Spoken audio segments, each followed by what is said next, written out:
Alala niyo pa ba yung panahon paano niyo nakilala si Duterte? Ngayon ang problema, nadapa ata ang Marcos. Hindi ko alam kung sinasadya o hindi. Pero baka meron silang inaasahang outcome dun sa pagkakahuli kay Duterte na hindi sumunod sa plano. Baka ang ine-expect nila dahil dun sa dami ng outcry, akala ata nila magkakagulo pag hinuli. Ngayon, may pagkakataon na sila para makapag-propose ng martial law. Ito ang problema, hindi nagkagulo. Pumayag yung matanda.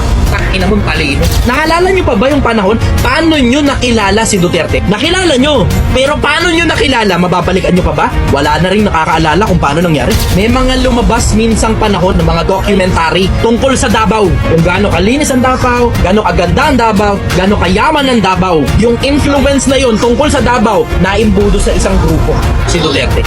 Itong isang si The Punisher, kung tawagin nila, nagmomotor sa kabuuan ng Davao para makita kung anong lagay ng bayan niya. Tapos minsan nagpapanggap na taxi driver para makakita kung sino-sino mga siraulo. Tapos may pagkakataon, pinakain niya yung upos ng Yossi dun sa isa sa mga banyagang naninigarilyo dun sa lugar niya. Naalala niyo, narinig niyo yan? Pero halos walang nakakapansin kung paano niyo narinig yung balita. Si Duterte, yung kaisa-isang politiko na matindi ang paggamit sa social media. Wala lang nakakahalata. Paano nangyaring biglang all of a sudden, kilala na ng buong Pilipinas itong isang mayor na taga Davao na minsang panahong walang nakakakilala sa kanya sa mga taga Metro Manila. Paano naupo si Duterte nang halos wala man lang banner, nang halos wala man lang print ads, nang halos wala man lang commercial sa TV, all of a sudden, biglang kilala na siya ng halos lahat ng Pilipino sa buong Pilipinas at sa ibang bansa. Landslide, gusto nyo kagad yung matanda. Hindi nyo nare-realize eh. Takina, walang masyadong nag-iisip na hindi biro ang taba ng utak ng matanda para bigla na lang, from being a mayor, gusto na siya ng buong Pilipinas. Hindi ganyan ang pagkakilala ng mga Pilipino sa ibang mga politiko.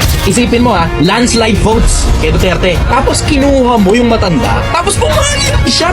Sa akin, kabahan ka na, pumayag yung matanda. Kaya ng lintik at talino nun, pumayag siyang basta na lang siyang makuha. Sa pinakamagagaling na prosecutor ng Davao yan, in case hindi nyo alam. Isa sa mga pinakamagagaling na abogado, strategy magician ng Pilipinas. Ang pinoproblema, kung legal ba yan o illegal, mali ang problema. Ang dapat problemahin nyo, bakit pumayag yung matanda? Kahit nalalaman niya lahat ng karapatan niya. Ako ang nakikita ko, merong isang hindi birong talinong matanda na kinuha nila at alam na nung matanda na yun na mamamatay na rin lang naman siya at may sakit siya at may problema, might as well die for a good cause.